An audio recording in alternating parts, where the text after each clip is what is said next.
This podcast has been brought to you by Cine.nl. This must you see.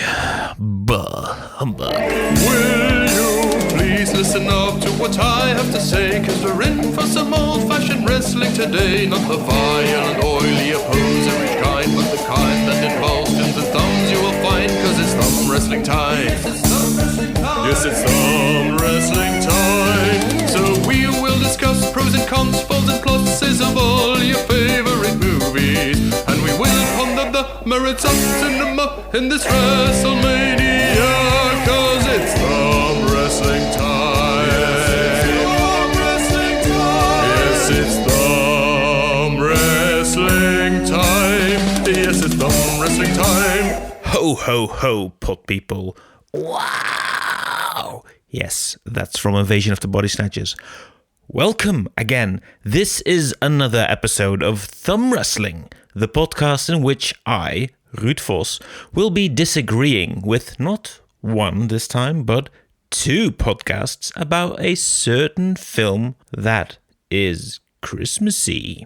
Thumb caroling, if you will. This is episode Olivetti 82.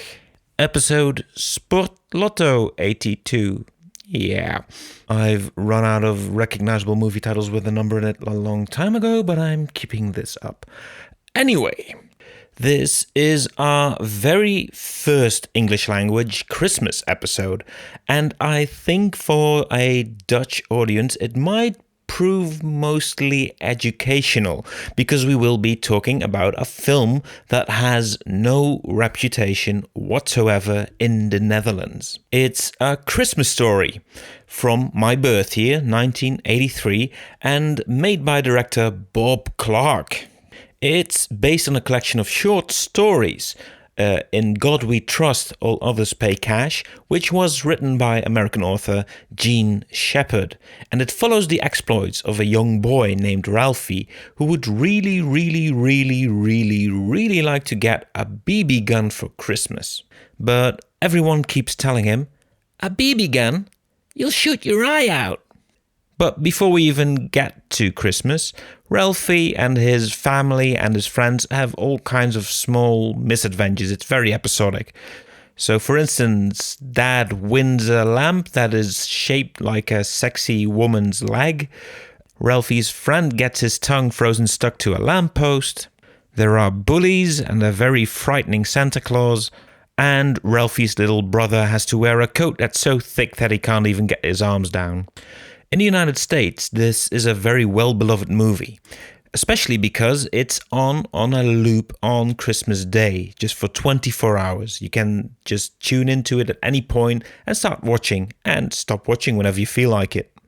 But when I just watched it from beginning to end for the very first time, it seemed to fall flat. So I thought, well, maybe just best ask some real Americans about their experience with A Christmas Story. And luckily, I had met two of them back in July already, when they came to Nijmegen to promote their movie Strawberry Mansion, which may very well turn up of my top 10 of favorite movies of the year, because it's so damn imaginative and charming, really. Their names are Kentucker Audley and Albert Birney. Now, Kentucker also plays the lead in that movie, a man who audits dreams for taxable revenue, and Albert plays two smaller parts, a frog that's also a waiter, and a blue demon. Yeah! They've made another movie together called Silvio, and they've also worked on some films apart from each other. You may know Kentucker's face from some other films, for instance She Dies Tomorrow, which is really good, and he's in Ain't Them Body Saints by David Lowery, who went on to direct The Green Knight. And Kentucker is also in a Christmas movie, which may well get named in this episode. So you know what? Let's have them take the floor to spread the word on A Christmas Story. But you know what? Let's first listen to this. Show me the money. Hey, do you like this podcast? Well, this podcast likes you too, just for listening to it. even if you're a casual listener. But if you like to be liked, you can be liked even more by donating a small monthly sum of money to us on Patreon. And if you do, you get rewards to show you how much we like you. What am I saying? How much we love you. So visit patreon.com/duimpjeworstelen and get even more warm feelings. And even if you don't, no worries. Thank you simply for listening. 3, 2, 1, fire! Thanks for doing this. First English Christmas episode. I'm really happy to do that. Excited to be on the show. We enjoyed talking with you when we were in the Netherlands, and happy that you asked us to do this, and we enjoyed our trip so much that excited to keep it going. Is Strawberry Mansion out yet in the US? No, it's going to be coming out, I think, officially in February. Okay. With COVID kind of pushing back some stuff with the release dates and theaters being open, so looks like February it'll officially be out. All right.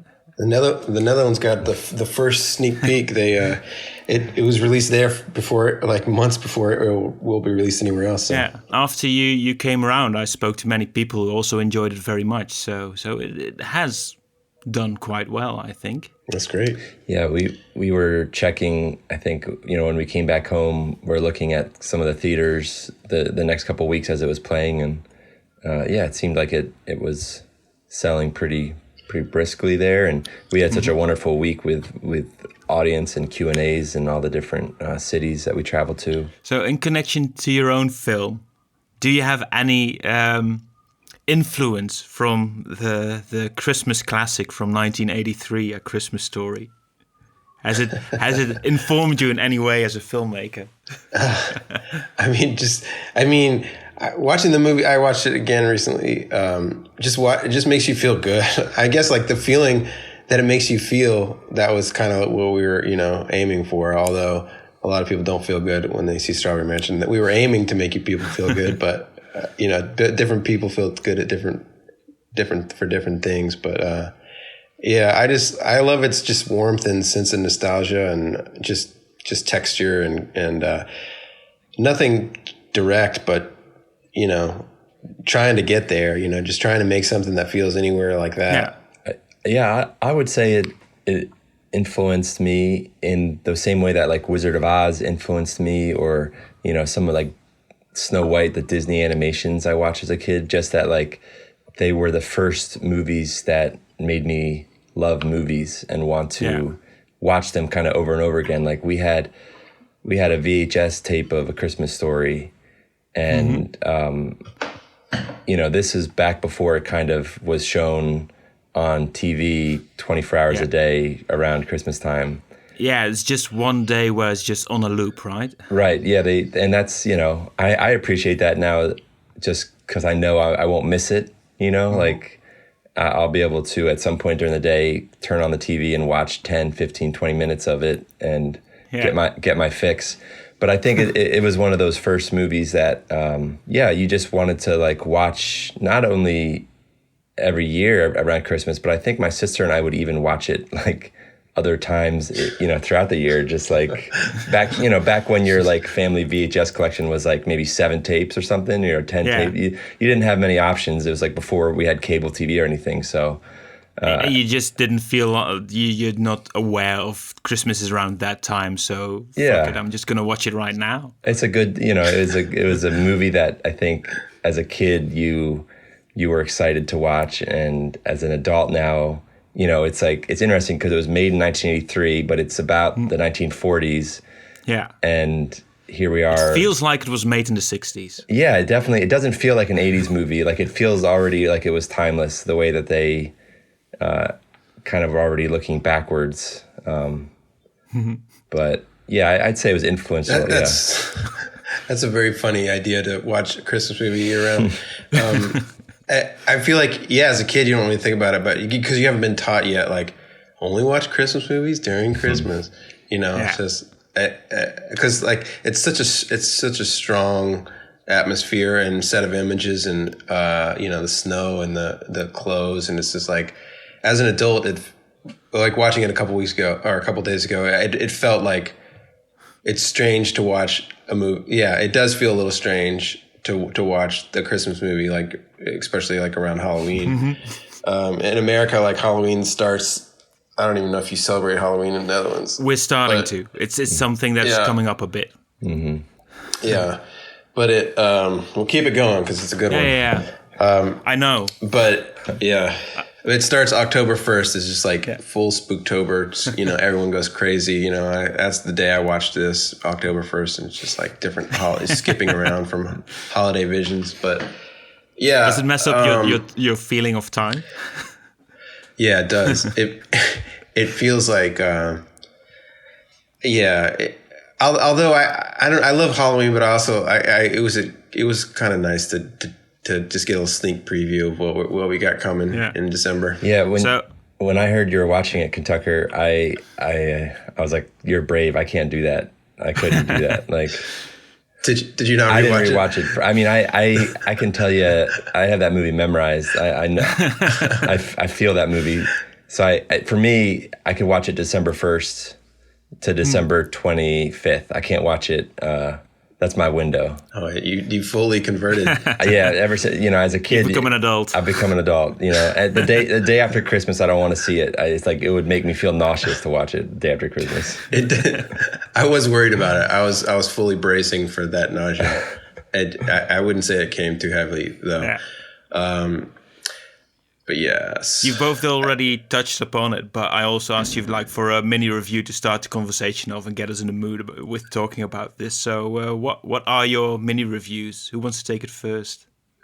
Well, Albert, since you didn't watch it, I'd love to hear what you. Yeah, my mini review. It's a family feel good movie that I think. What I love most about it is just it really feels like it captures the feeling of being a kid and the excitement that Christmas brings each year, like wanting, especially when you're a kid and there's like a certain present that you want. For me, it was like a Super Nintendo. That was my BB gun. But it just really gets at the heart of what that feels like as a kid. And also just like the house, the sense of space, the friendships, the scarier parts too of like having to deal with bullies or with Santa in the mall. I mean the witch. It's like it's in like that wide angle lens. It's like it becomes kind of like a nightmare there. But so my mini review would just be like some of the best holiday films. It really puts me in the right kind of mood, the right mindset. It gets at the heart of like the feeling of those holidays. Like the same thing with Home Alone does it too, you know. Great review. Print it in the New York Times. It's just, I mean, my review is similar, but I'm so curious about the nature of this, the concept of this podcast, and like disagreeing on. This is like it blows my mind how somebody could disagree on this film. I can't wait to hear what you I can't wait to hear your take. And also very curious to hear about what Christmas is in your place. Yeah, it's connected because we're talking, this is all very based in American nostalgia and American upbringings and traditions and culture, and I'm curious how that relates to the Netherlands. But it's a simple story about a kid just wanting something, or just wanting a BB gun, and just sort of like being fixated on that for several weeks leading up to Christmas, and sort of it has this. Like Albert said, it just really tackles like family and like maybe you didn't say that, Albert, but with the thing with just like the kids at school and the bullies versus the like sympathetic kids, and just all these kids are so cute and so funny, and yeah, it just captures the atmosphere and the cold and the place of a small town in 1940s America. I would just say that I love this movie is my main review, and you know, though I'm very curious to hear your take, of course, no one could ever talk me out of. I'm not going to try to, but before I give my take, can you even remember when you first saw this film? When I saw this movie for the first time. Or is it that so ingrained that it's just something that was already there? You sort of became conscious while it was already on, sort of. Yeah, for me, a big memory is, like I mentioned earlier, is just that VHS box. It was like the oversized ones, and it was a painted cover, you know, where Ralphie's got the bunny rabbit suit on, and there's like the lamp, and the whole family's there. And I was just so kind of like holding that in the old house that my dad used to have up in my sister's room. She had like a little TV. So, I mean, it probably would have been, I'm guessing, like 1988 or 89 so I would have been like maybe, I don't know, 5 or 6 years old. I don't think I ever saw it for the first time. I think it just merged with my life and identity. And I think the crazy thing about this movie is that I've seen it hundreds of times, but I honestly have never. Like when I sat down to watch it, I had never seen the opening. Like you just like, I don't think I've ever sat down to watch this movie. It's just always on TV. Yeah. Like I didn't have the VHS experience. My entire experience watching this movie has been in 10, 15 minute increments. And there's still stuff this is the only movie that I love this much there are still things that I have never seen. And it's just like, it's perfect in that context, because you know, it's like it has this other world. It's like it's like this mystical shape to it. There's like, you see it in all kinds of configurations and all kinds of like different little segments, and you like it kind of interacts with your life and your holiday experience, and you know, sitting down in front of the couch with your family. And, you know, everyone's talking over it, or, you know, bonding over like their love of a certain scene, or they're just like laughing at us, you know, at at one of the kids being cute or falling in the snow, and like, or like they're wearing so many clothes they can't put their arms down. Yeah, exactly. You know? Yeah. And so, I think I only watched it for the first time about 5 years ago. Because it's not a thing in the Netherlands. I just wonder if anyone is going to listen to this episode from the Netherlands, because it's just not a known thing here. If you know it, it's because someone told you is from the States, or you read it somewhere. That's the way I got to it. I think it was in one of those listicles, right? Mm-hmm. Where best Christmas movies, and they said it was this one because it was so hilarious, especially with the gag of you'll shoot your eyes out, you'll shoot your eye out, and that it all culminates in a big punchline at the end. So I think it was especially after being hyped up that much, like this is a Christmas classic that we just don't know here. Mm-hmm.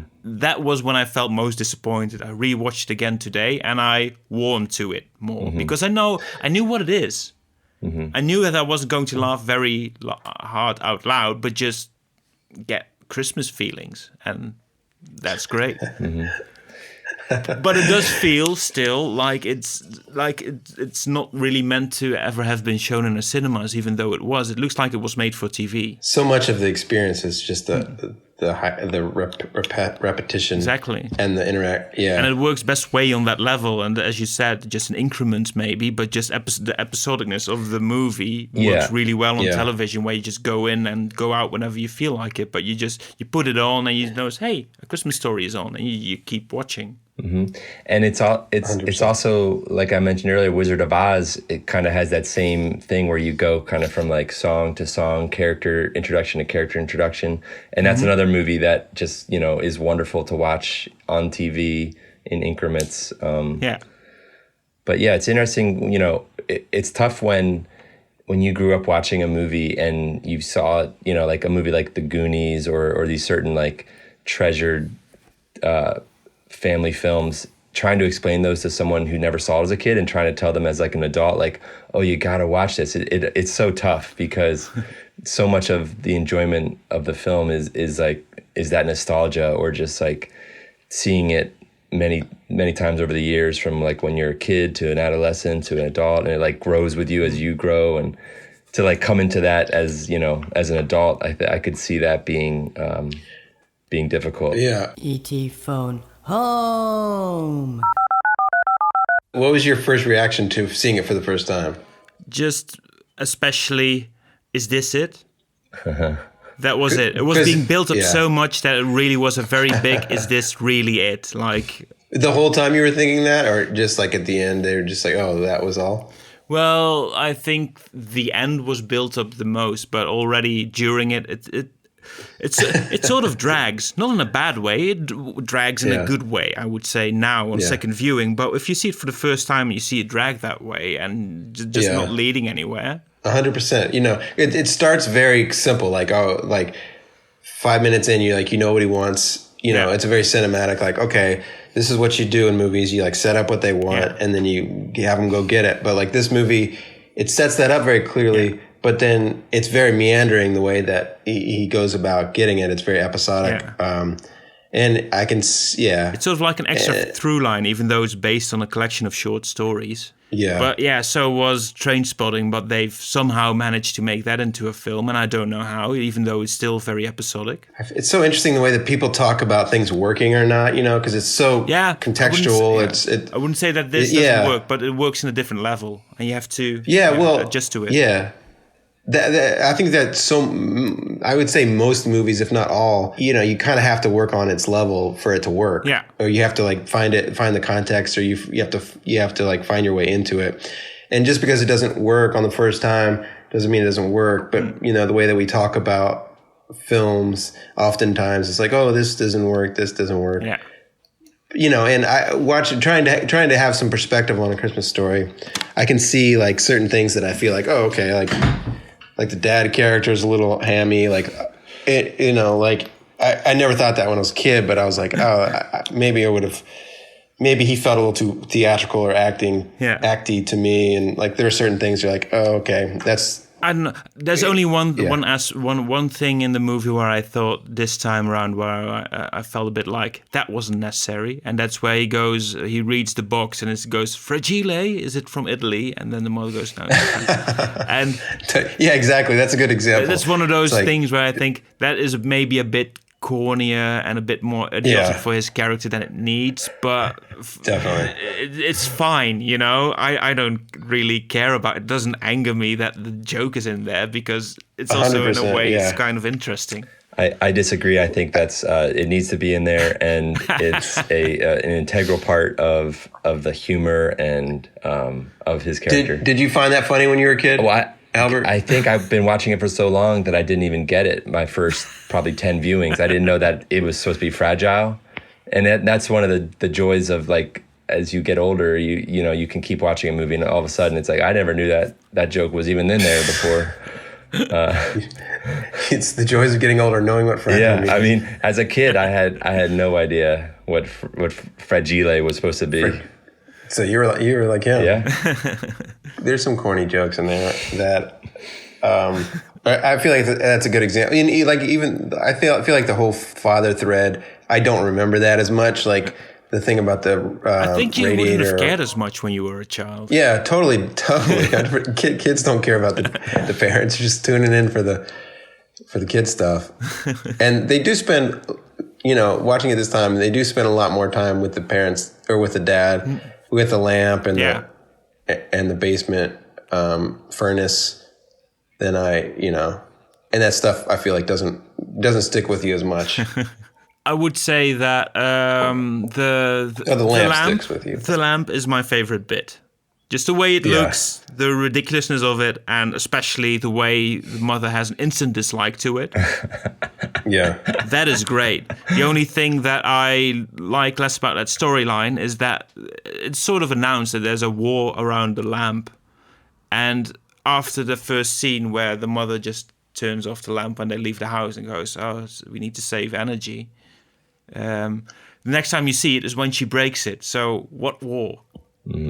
But in a way, it doesn't really matter because it's that episodic and. Yeah, and just maybe there was more stuff they could have done in the original cut. Yeah. I just remember like Ralphie and his brother, when the lamp goes on, they're just like standing there, kind of like in awe of it. You know, like this foreign object has come into their house, and they're both like just hypnotized by it.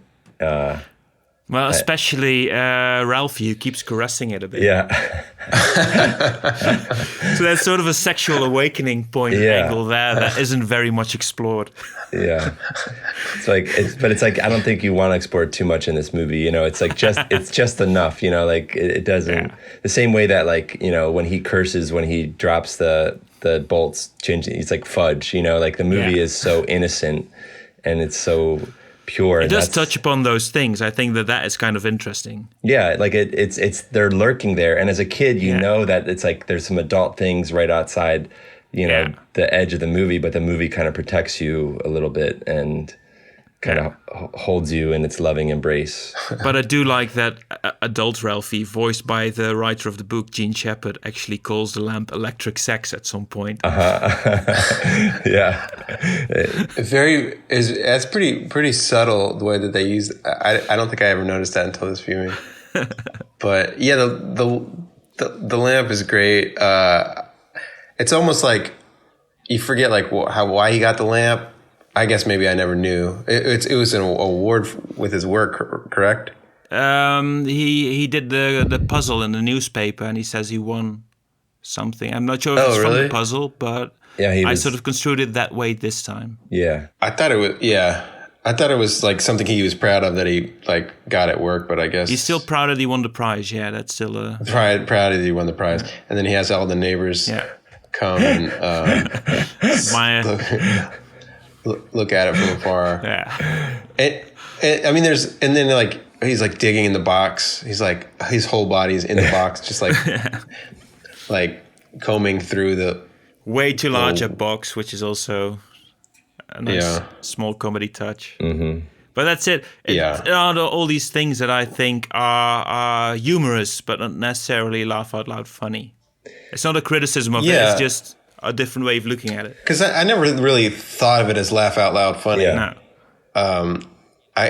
Like it wasn't intended to just like get you belly laughing. No. So that's how you were kind of sold it initially? It seemed, when I was reading about it, they said, it's hilarious. Hilarious. And you know what? I'm going to come back and say that I think it is laugh out loud funny if you see it in a certain age. If you're 7, 8, 9 years old, like it is.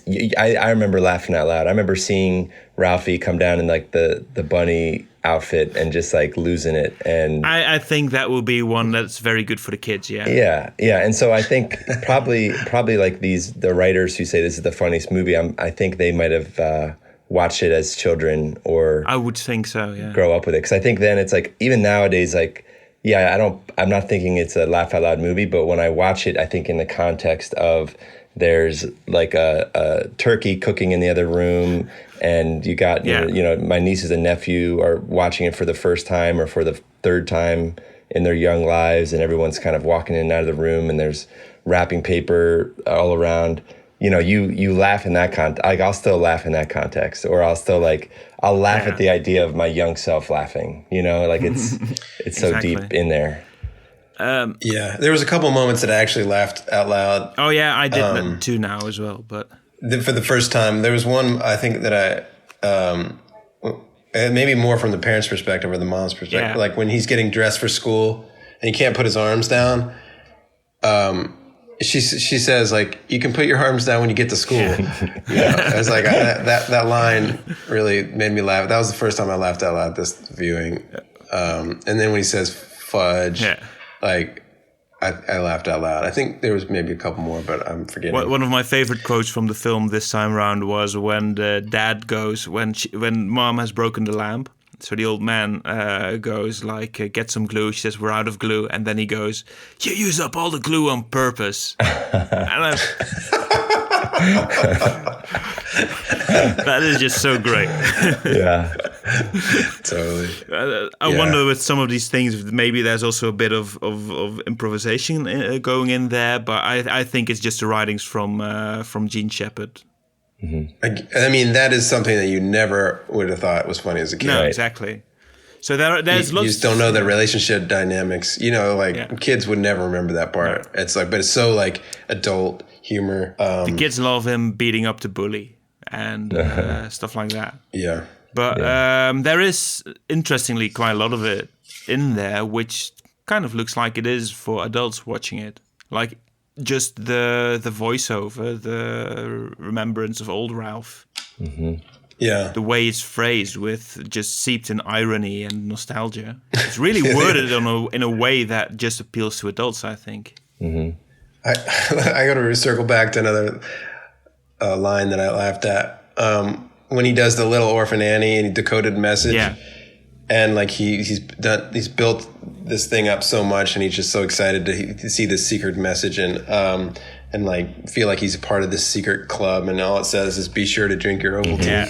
It's just like this commercial that has been infiltrating into his life, and he says, and just the way he says "son of a bitch," Yeah. it's just like A crummy he's commercial, so mad. son of a bitch. Son of a bitch. This kid is incredible. Everything he says is gold. Yeah. Also interesting that But Peter yeah. Billingsley just went on to become mostly a producer of stuff like Iron Man. Wow. I didn't know that. Yeah, did he? I didn't even know. Yeah. That's great. Good for him. Yeah. I wish I could shake his hand and see him. Say thank you. Might get you shot. Keep at it. Yeah, that's my number one career goal. I carry 23 great wounds, all got in battle. 75 men have I killed with my own hands in battle. I scatter, I burn my enemies' tents. I take away their flocks and herds. The Turks pay me a golden treasure, yet I am poor, because I am a river to my people. It was based on a collection of short stories, In God We Trust, All Others Pay Cash. Were you aware of that book or anything? Or have you become aware of it, or even the writer, Gene Shepard? No, this movie exists in a bubble. Yeah. Like I don't know anything about it. When you said that title, it rung a bell. Just I think because either maybe it's on screen credited. Yeah. So I remember seeing that and just being kind of like, oh, that's a funny title. But the movie, it never. The movie is such a kind of its own thing, its own perfect thing that I'd never felt the need to like go search out the source material or anything. It felt like it would just be. I can understand. It's just that there's this character too, especially to the voiceover by Gene Shepard, that also seems very much steeped in American culture in a way, like it feels like very much of a certain tradition. And I found that Gene Shepard started working for radio telling stories, and then at some point he put them to paper, and this book is most well known, and just 4 short stories from it have been transferred into this movie. This is something maybe I should look into now, but this has always been like, the movie is so sacred and it's so specific to that time period that like it almost feels, I don't know, like most movies I see, I dig really deep into, like the corollary people involved and like the writers and how it came together and everything. But it's part of a way of watching movies that you develop way after you found out about this one, right? Correct. Maybe that's it. Because you're, you don't have the interest or the skill set or there's nothing really out there when you're at a certain age. No, exactly. To like, yeah. I had a podcast to prepare, so that's the main difference. But yeah, those things I don't think have infiltrated us as Americans, and like that's not a famous person. Like, but the movie I think, has way outgrown the popularity of him as a writer when he was still active, and even has a 7.9 on IMDb, which did surprise me a bit. You thought it was? I think it's very indicative of who has voted on it. Do you think it's high or low? I think it's a bit high. Because I think it's mostly a nostalgia thing why people like it, and there's nothing wrong with that. It's not like The Goonies. The Goonies has a very high nostalgia factor, but I think that movie kind of sucks, even though this one is made quite well.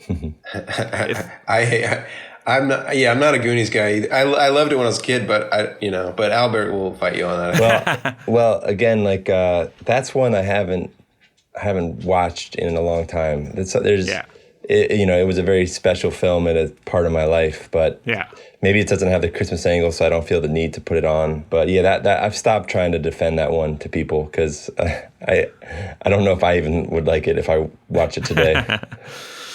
I can understand. It's just, I think you'll notice how loud the kids are now, even though when I was a kid, I also really liked that part of it. Probably. I like hanging around with those characters. Yeah, as a kid, it's like it was a dream to go on this epic adventure with your friends and underground and discover this treasure. Like it just tapped into that perfectly. But yeah, I am curious to rewatch it now one of these days. But I would think that if A Christmas Story was better known in other countries, then the rating might sink a bit lower to maybe 7.5 or a 7. Yeah.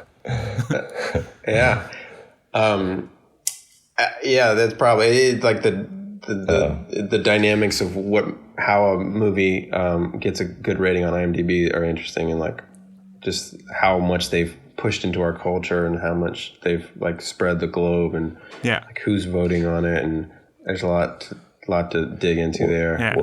Like I feel like the cruelty and the like heaviness of the world is really in Christmas Story. Like the pain of life, just like the Santas and the elves. There's, like you were talking about earlier, they're beat down and they have no real interest in the kids, and they don't really feel like giving this rosy picture of the holidays, and it's just like so relatable as an older person. And and I also think it speaks to the time difference. It's like kids weren't so coddled, I don't think, back then. It wasn't such a culture of kids ruling. Like kids like curating everything around kids. Now it was just like kids are gonna like give what we get what we have, what we're gonna give them. It's not gonna be everything about them.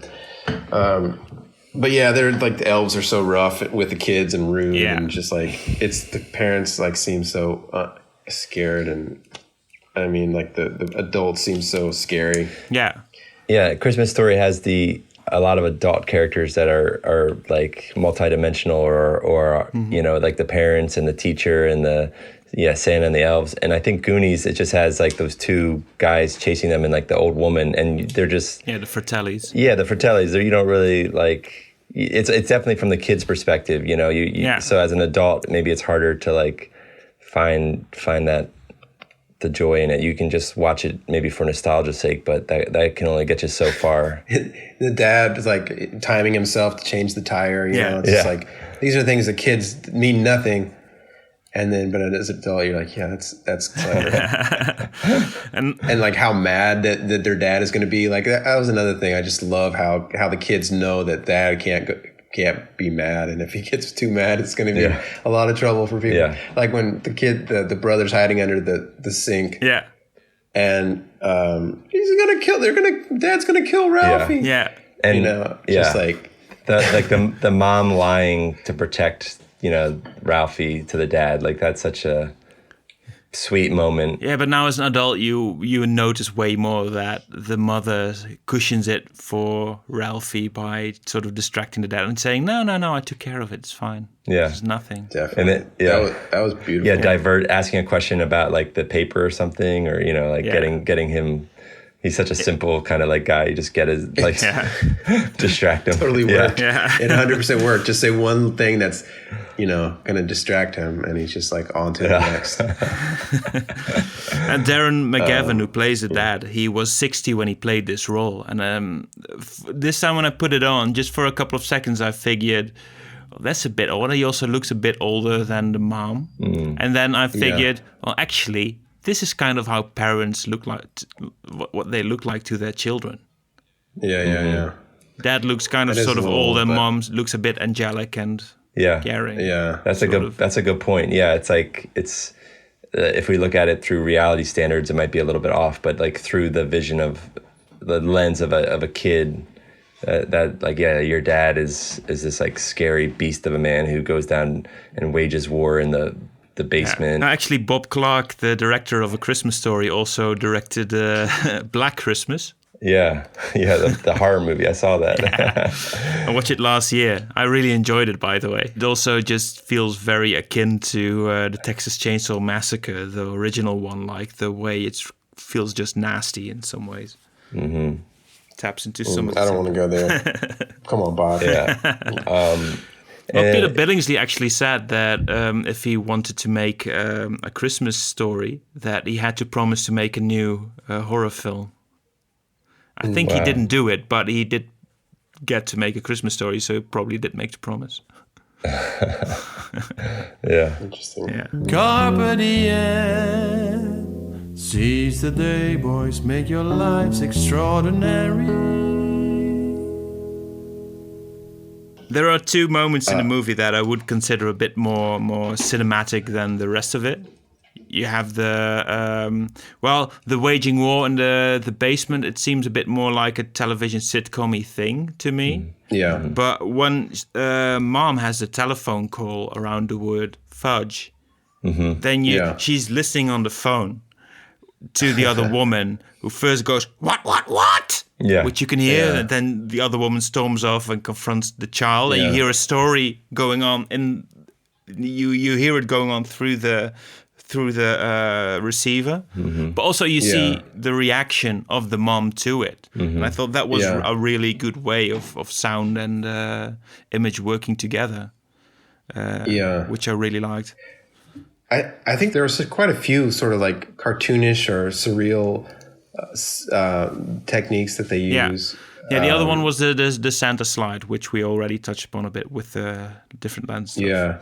And like early on when when he fantasizes like saving the family from the burglars, there's like these like fantasy sequences that they like lock into for that like just adds some punch and style that they don't rush through. These are kind of things that are like, these are decisions that they make that maybe make the movie a little slower and maybe make a little more episodic, but it's like those are memorable sequences that you just like, let's spend 3 minutes just like fantasizing, like shooting burglars. And I guess it relates to him wanting to wanting the BB gun in a direct way. So, but it does take its time. And it takes it sort of seriously, also image-wise. Yeah. I really like when he shot the burglars and they have like crosses over their eyes. Yeah. It does feel like a cartoon come to life or something for those moments. And I think that's probably another reason why it is so fun to watch as a kid, because like those sequences are some of my favorite in the whole movie because they dipped into that like a fantasy a little bit. And then there's also one where he's fantasizing the teacher's reaction to his theme on like what I want for Christmas. Like A++++, and his classmates lift him up and they're all cheering and it's like, one of my favorite bits from that was when she's reading it out loud and in this like this reciting way, and she goes, and this thing which tells time. And even before that, when he's in his room writing this thing and it's just like the words are spilling out, it's like nothing has come more natural to him than writing, and he's so impressed with himself. It's just like, oh, I'm so good, this is such a good theme, I'm gonna be when you were children, did you think that his writings were as good as he believed, or did you already sort of hear like, nah, this? Well, that does tap into something really naive and innocent, that you think like when something comes easy to you, you think like, oh man, this is so good. Yeah. And then, it doesn't last long, but you were completely on his side as a child. So does Rushmore kind of take off that? Like, is that a direct reference in Rushmore at the beginning? I was wondering the same thing myself. It was inspired partly by this. I know that Wes Anderson does wear his influences on his sleeve, and I think that he might have. It felt watching this time. It felt very like the similar hardest to the math problem in the world. I could see that 100%. Because they both lift him up, don't they? Yeah. And don't they lift him up? And Wes Anderson growing up in America, I'm sure this was probably it's every single person you know this movie in this country, whether you yeah, exactly like Tucker said. You don't even know how you know it. It was just on. It just became. Wait 5 seconds. I'm gonna get my Matt Stollerzeit's book of the Wes Anderson films and see if A Christmas Story is even in the references in the back. Okay. Just so we can know now. Copy. I could have done this before. It would have saved time. I'm curious. If he doesn't admit, I don't. Yeah, it seems like one of those things that it's like osmosis. You don't even it's influenced him without even him directly knowing that it influenced him. But it's not an ear, but it doesn't mean that it hasn't been an influence, because probably he's been influenced by so many things that he doesn't even keep count anymore himself. Yeah. And it's like, if you're, a cinephile, you're like a lover of movies. This is an easy movie to like not even put in your list of influences, because it's, it doesn't come in the normal way that other movies come in. It may be too basic for him to list, because it's like saying, like Jurassic Park influenced me. Yeah. Or, something huge that like it's not cool to be influenced by. You've made a film now which has a lot of dream sequences in them. Might this have been one of the first movies you've seen with dream sequences in there? Oh, wow. I think probably was, like, thinking, I mean, again, I got to keep coming back to Wizard of Oz, because that I probably would have been watching that around the same time. Yeah. So that whole movie's kind of a dream sequence. So I'd say this and Christmas Story. Yeah, and then the Wizard of Oz also turns up in A Christmas Story. That's right. In the parade. Yeah, That's right. I hadn't remembered that. That's a good overlap. Yeah. Yeah, we go by, in our films, we go by something that we call the movie's manifesto. Yeah. Which is just like 5 rules of like what the movie needs to have. Okay. And dream sequence is one of the fundamental tenets of this manifesto. All right. So, yeah, I think movies need dream sequences. Definitely. Almost in every case. Definitely. You gotta put one in, and if you're trying to make a movie. Just such an easy. I mean, there's so many reasons, but like just stylistically, it just opens up the movie. Yeah. It's a lot of times it's hard to put style into naturalistic situations. Yeah. And it's comparatively much easier to add style and visual flair to things that are not real and things that are exaggerated. Yeah. Things that are like, heightened and like set themselves apart from the naturalism of the rest of the film, if it is a natural film. But this is a very natural film, but then, just like, you don't need too many of them. There's like maybe 3 or 4 fantasy sequences in this film, and they all carry so much weight. Yeah. I think we might have even talked about all of them. Are we missing any? Let's see. I think we see 2 dream sequences with the teacher. One when she's reading the thing, and the other one is when she says, "You'll shoot your eye out," with the mom there as well, where they're dressed basically as the Wicked Witch of the West and Harley Quinn. Mm-hmm. Did this movie invent Harley Quinn? Yeah. That'd be funny. Harley Quinn origin. Albert mentioned briefly like what his BB gun was when he was a kid. Yeah. It was Super Nintendo. Albert? Yeah, I'd say that was like the big one that I wanted when I was probably Ralphie's age. Albert and I are the same age. We probably had the same feelings hitting at the same time, because the year that I got Sega Genesis, that was big for me. Mm-hmm. And for some reason that year, like I never got 2 big gifts, like my family, you get like one big gift at most. Mm-hmm. Like that's how we thought of it, as like one big gift and then like some random. But that year, I guess my dad was doing well or something, because I got a Sega. Yeah. Like my 2 top options were like a Sega and an Adidas jacket, a black Adidas jacket. Yeah. And like at no point did I ever imagine I could get both. And that year I got both. Wow. And I was just like, my mind was completely blown. I was just like, how is this possible that I got the 2 things? I was like either or. Yeah. So yeah, that was my That's your Christmas BB story. gun.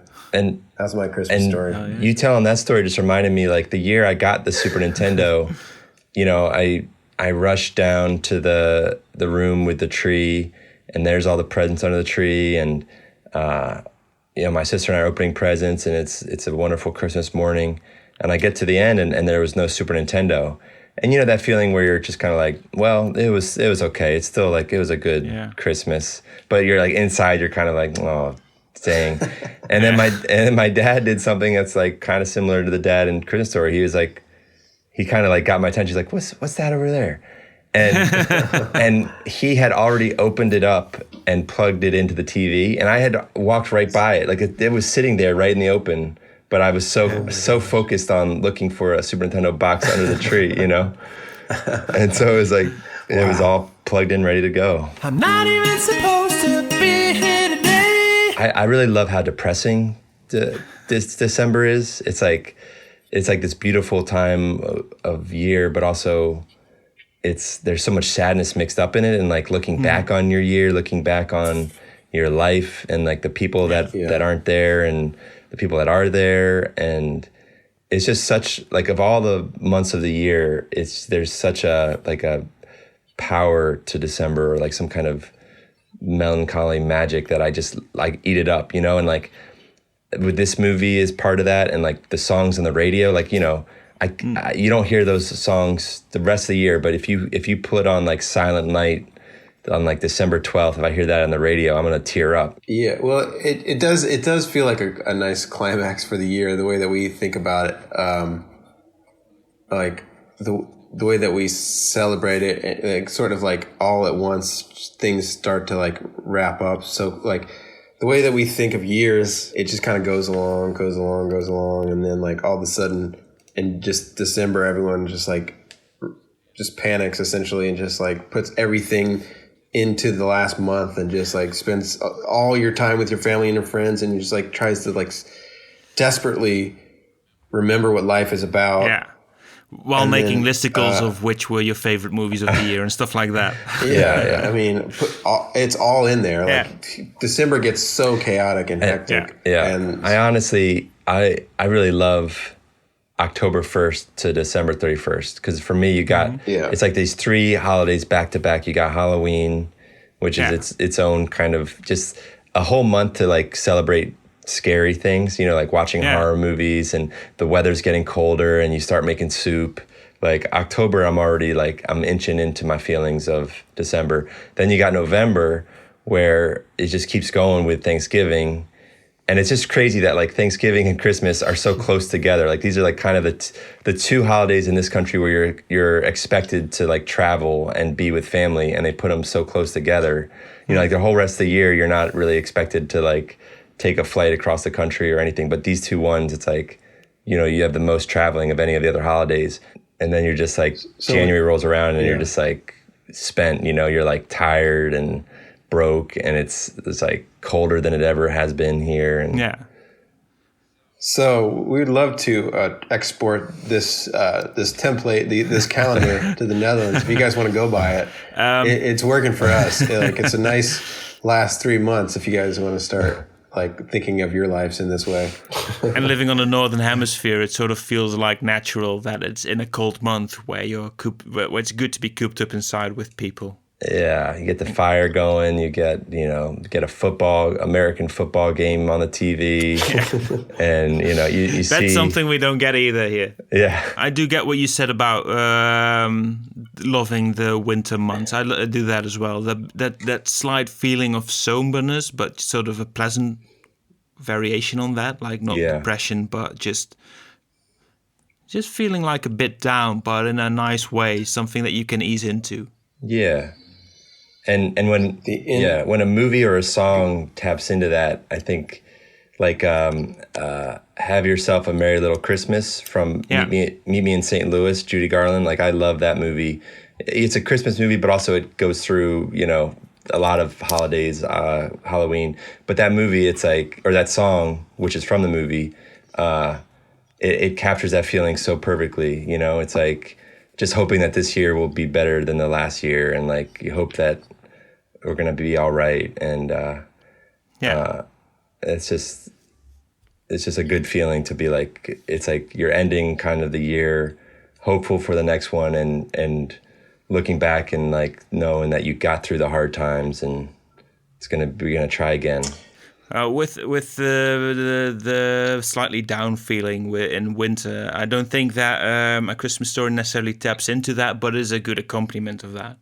Like, it adds warmness to it. It warms your soul. Yeah, but even in that movie, there's, I think, Justin being a kid, there's like, maybe if it doesn't touch on it like overtly, I could still feel the feeling a little bit. Because part of it is like you're inside at night and it's snowy and dark outside, like that. There's a somberness there, even though like what's going on the screen isn't necessarily sad. It's just like the feeling of like the world is large and cold, and you're kind of small and warm in this safe place. Yeah, like that kind of touches on that somberness or melancholy for me. Yeah, very much.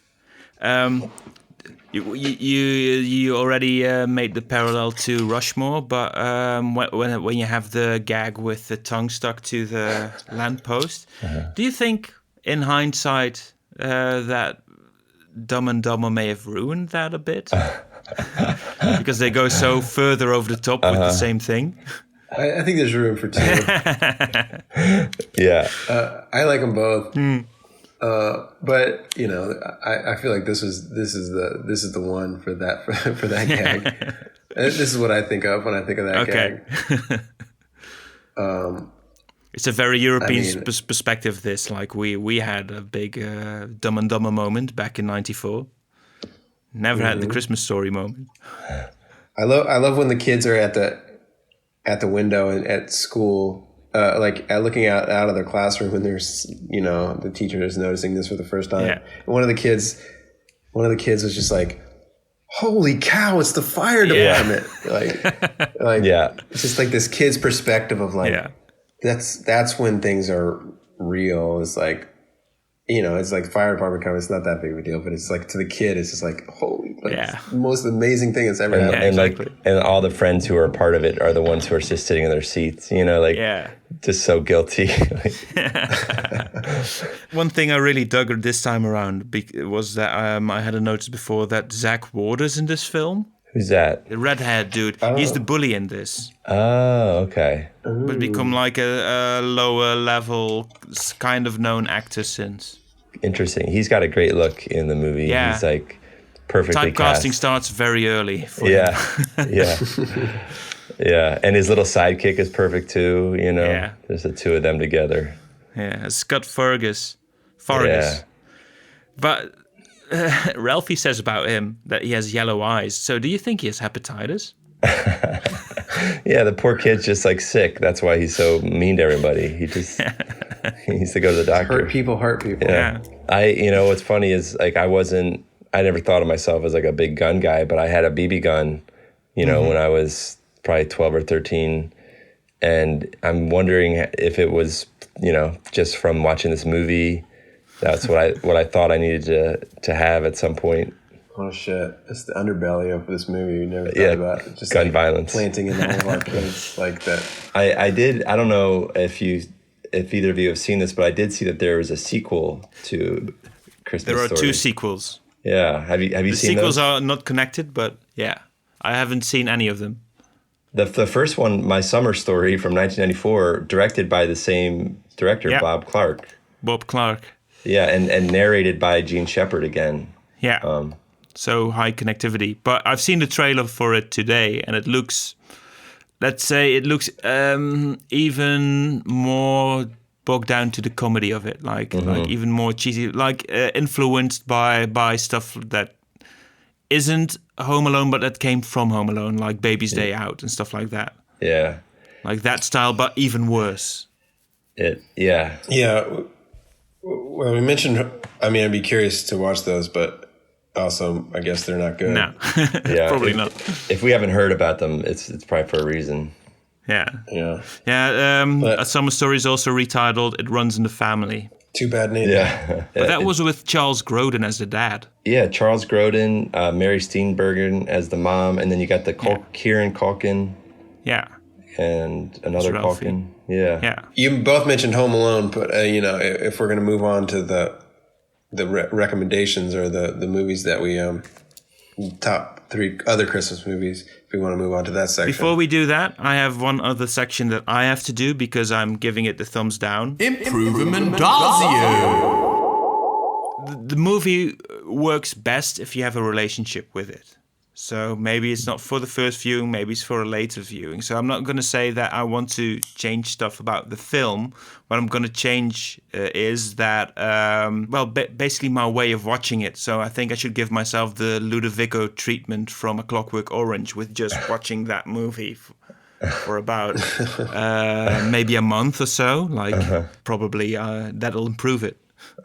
Well, you just gotta. I wouldn't push it though. I mean, you gotta watch it a lot of times over the years, and then in installments. Yeah, and in small. And I would even say if you can try to watch it with some young kids around the holidays, that might help you get it buried deep in your heart if you see it through their young eyes, because I think that's an important part of this movie. I'd be really curious what Dutch kids would think of it. So let's do the recommendations. Tip 1. Were you anxious to get into Home Alone, or was it? Well, yeah, because you both mentioned Home Alone, and I, if I'm being honest, which I am in my 3 films, Home Alone is one of the most iconic Christmas movies to me. Yeah. I think in similar ways with Christmas Story, just the way it captures youth and kids is really special. I would say Home Alone is appeals to me less as an adult, but it was always there. It was always the big bang of when Home Alone came out and just seeing it for the first time. I feel like that one, I don't necessarily remember the first time I saw it, but I remember that it was such a phenomenon right out of the gate. Yeah. Whereas like the Christmas Story osmosis tale over 20 years happened. So it was very different beginnings. But I think growing up, like when I became more of a teenager, I think Tip 2. National Lampoon's Christmas Vacation was the one that started taking the cake for me. Is that also a recommendation? Or? Yeah, that's my other recommendation. Yeah. Tip 3. My third one is something I've never seen all the way through, but I'll list it just because it gives me a good feeling every time I see it. It's a Wonderful Life. Yeah. And just because it's you don't have to watch the movie. To me, you don't have to watch that movie. You have to just see it on, and it takes you there. And so that's a powerful thing. I think you've named 3 movies that maybe have more of a movie structure than A Christmas Story does, but still films that you can just get into at any point and you're hooked for the rest of it. Yeah.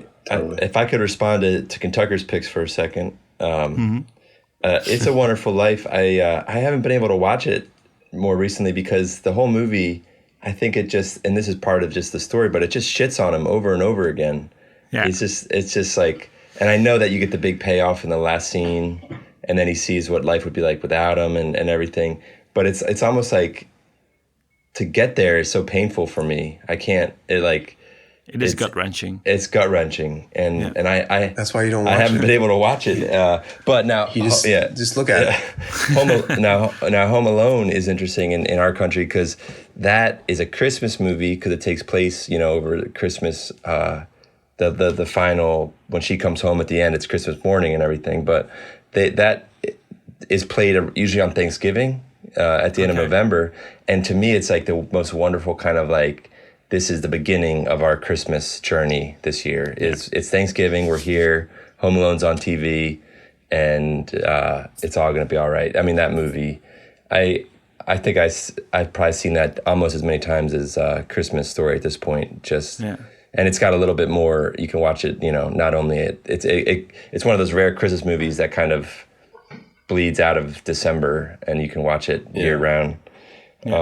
Tip 1. But yeah, my first Christmas pick is a movie that my dad is obsessed with and would put on every Christmas Eve. We would watch it when I was younger, into my adult life if I was with him on Christmas. But it's the 1951 Christmas Carol movie with Alistair Sim as Scrooge, and it's a very I think it's very close to the Dickens story. You know, it's like really kind of doesn't stray. Like, you know, you got the Muppets Christmas Carol, which is fun, and you got Scrooge with Bill Murray, which is fun. But this is kind of like, this is very close to the text. And it's one of those movies that I don't think I appreciated at first. I was a little bit too young maybe, and it was like black and white, and it's kind of slow. And then as I got older and older, I really started to see it and appreciate it. And I mean, it's such a classic story. You'll feel like you're almost reading a book when you're watching it, because it's just so kind of slow. And as a kid on Christmas Eve watching it, I was like, wow, this is so boring, you know? and now I'm like, I just eat it up. I think it's a good one. Tip 2.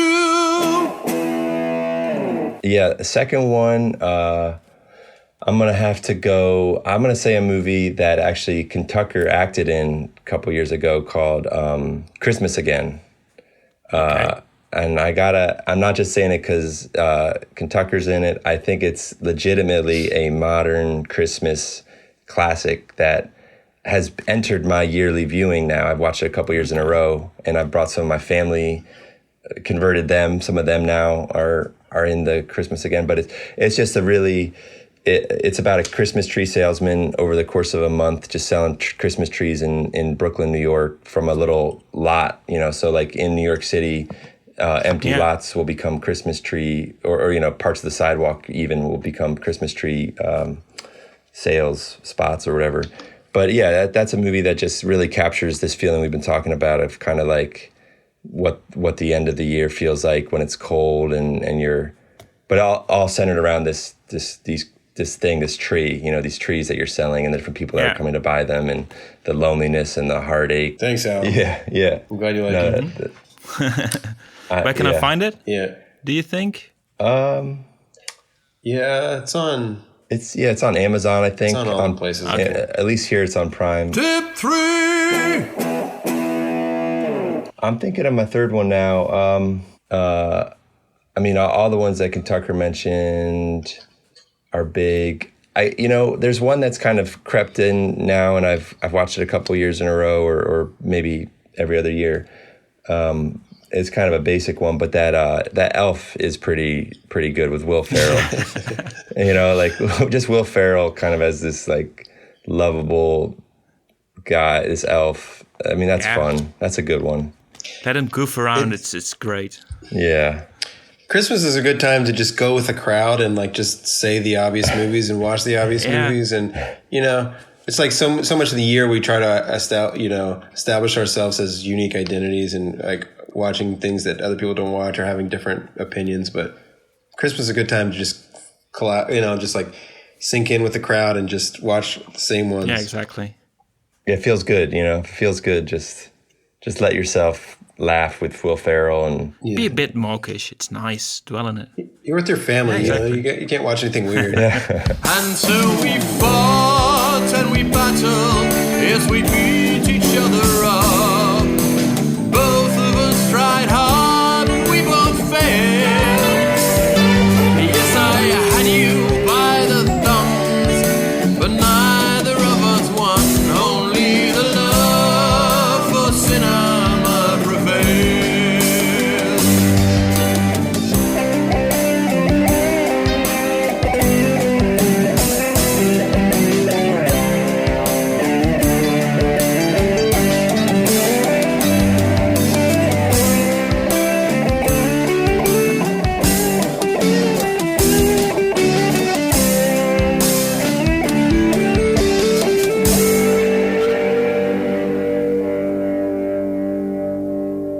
And that, as they say, is that. Thank you so much for listening, and many more thanks to Kentucker Audley and Albert Birney, my two guests, that you were willing to talk about a Christmas movie way back on the 4th of October, so early in the year. And sorry if you think that I warm to it too much, but these things happen. And also, it's a Christmas episode. We can agree a bit. It's fine. Don't judge me. Anyway, do I have some recommendations myself from my viewing behavior of the past couple of weeks? Yes, of course. I've been on quite a William Friedkin binge for my doing. Last time I named To Live and Die in LA, which was really good. And I watched another one, which was great, Sorcerer. The remake of a French film, Le Salaire de la Peur, by Georges-Henri Clouzot, about a couple of truckers with a very explosive load who have to travel through the jungle. Friedkin's version has Roy Scheider of Jaws fame, and it's really something different. I really enjoyed it. I also watched Cruising with Al Pacino, but I spoke with two other Dutch film reviewers, the Cinemaatjes. If you speak Dutch, you can watch the video. I'll put a link in the description. By the way, also I'll put a link in the description for something that was pointed out to me by a friend of the podcast, Theodor Steen. He pointed out to me that there is a guy who only has one leg, and he did the lamp, the sexy leg lamp from A Christmas Story, as a Halloween costume. It's really kind of cool.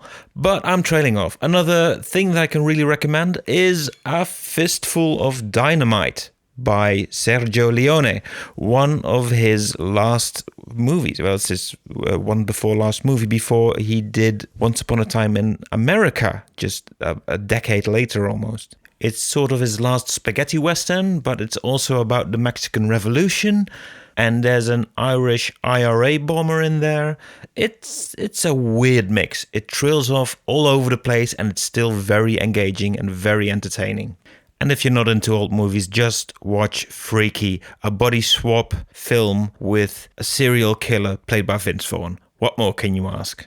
It's by the same dude as Happy Death Day and Happy Death Day to You.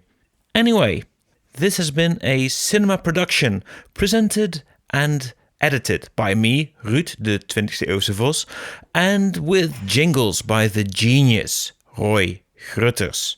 This podcast has been made possible by my patrons, Casey the Great, Onno Lubbers, Sine Martijn, Niels Timmer, and Martijn van Koolwijk.